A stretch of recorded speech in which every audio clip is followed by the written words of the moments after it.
कि हमारे आदिवासी भाई बहनों के संस्कृति, सभ्यता और ज़मीन के साथ अगर कोई छेड़ने का प्रयास करेगा तो हम लोग उसको छोड़ने का भी काम नहीं करेंगे। ये मैं आश्वस्त करता हूँ। चाहे उसके लिए जहाँ तक संघर्ष करना हो उसके लिए हम लोग आगे रहेंगे।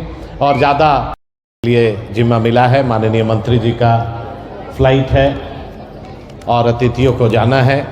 मंच पर उपस्थित हमारे केंद्रीय मंत्री फग्गन सिंह कुलस्ते जी और जिनके बहुत ही सुंदर विचार और समाज को जागरूक करने के लिए छत्तीसगढ़ से चल के आए जनजाति सुरक्षा मंच के राष्ट्रीय संयोजक पूर्व मंत्री आदरणीय गणेश राम भगत जी, रांची के लोकप्रिय सांसद संजय सेठ जी, अवतार लाल मीणा जी जो राजस्थान से चल के आए हैं, शेखवंत सरदार जी, हम लोगों के महासचिव डॉक्टर लक्ष्मण उरांव जी जो हमेशा समाज में अलख जगाने का काम और आदिवासी समाज में शिक्षित हो उसके लिए पहल करते रहते हैं, पूर्व विधायक गुमला के शिवशंकर उरांव जी, पूर्व विधायक मांडर की बहन गंगोत्री कुजूर जी, आदिवासी सरना समिति के मेघा उरांव जी, किरण बाला उरांव जी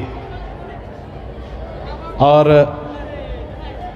रंजीत मिश्रा जी सहित मंच पर उपस्थित सभी गण्यमान अतिथिगण, देवी दयाल जी और यहाँ उपस्थित सभी माताएं, बहनें, प्रेस बंधु, मैं अपनी ओर से आप सभी का अभिनंदन करता हूँ, जोहार करता हूँ।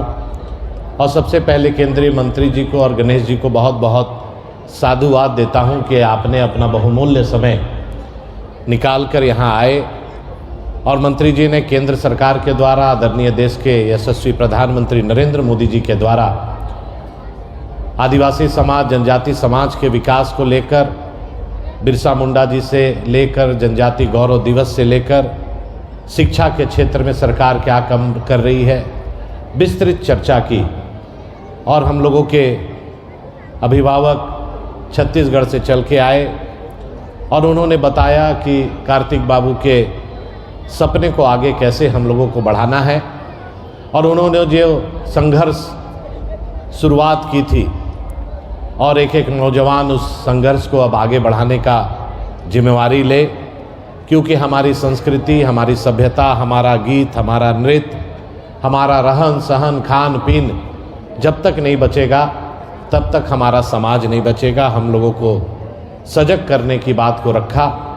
अभी हाल के ही दिनों में झारखंड में मुख्यमंत्री जी की अध्यक्षता में टीएससी की बैठक हुई और इसमें जो हमारे थाना क्षेत्र है, खास करके आदिवासी ज़मीन खरीद बिक्री को लेकर जो 1908 में सीएनटी एक्ट बना था अंग्रेज के शासन काल में कि हमारे आदिवासी समाज की ज़मीन कैसे सुरक्षित रहे। अगर हमारी ज़मीन सुरक्षित नहीं रहेगी तो हमारी संस्कृति भी सुरक्षित नहीं रहेगी, हमारा समाज भी सुरक्षित नहीं रहेगा। और जिस तरह से प्रस्ताव आया कि थाना क्षेत्र की बाध्यता को हटाया जाए, मैं बड़ा चिंतित हो गया। चिंता का विषय इसलिए हो गया कि मैं हटिया विधानसभा क्षेत्र के लोगों का प्रतिनिधित्व करता हूं, खास करके रातू हो, नगड़ी हो, आसपास सभी मेरे आदिवासी भाई बहन जो 1932 से खतियान में दर्ज है, पीढ़ी दर पीढ़ी आज उनके पास 20 डिसमिल, 50 डिसमिल, 10 डिसमिल ज़मीन बचा है।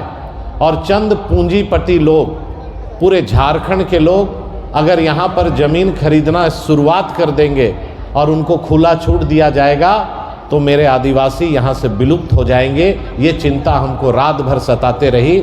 आने वाला समय ये मामला अभी विचाराधीन है, समाज में व्यापक चर्चा होनी चाहिए, विधानसभा में भी इसको आना है और उस पर मैं ये आपको ज़रूर आश्वस्त करता हूँ कि हमारे आदिवासी भाई बहनों के संस्कृति, सभ्यता और ज़मीन के साथ अगर कोई छेड़ने का प्रयास करेगा तो हम लोग उसको छोड़ने का भी काम नहीं करेंगे। ये मैं आश्वस्त करता हूँ। चाहे उसके लिए जहाँ तक संघर्ष करना हो उसके लिए हम लोग आगे रहेंगे।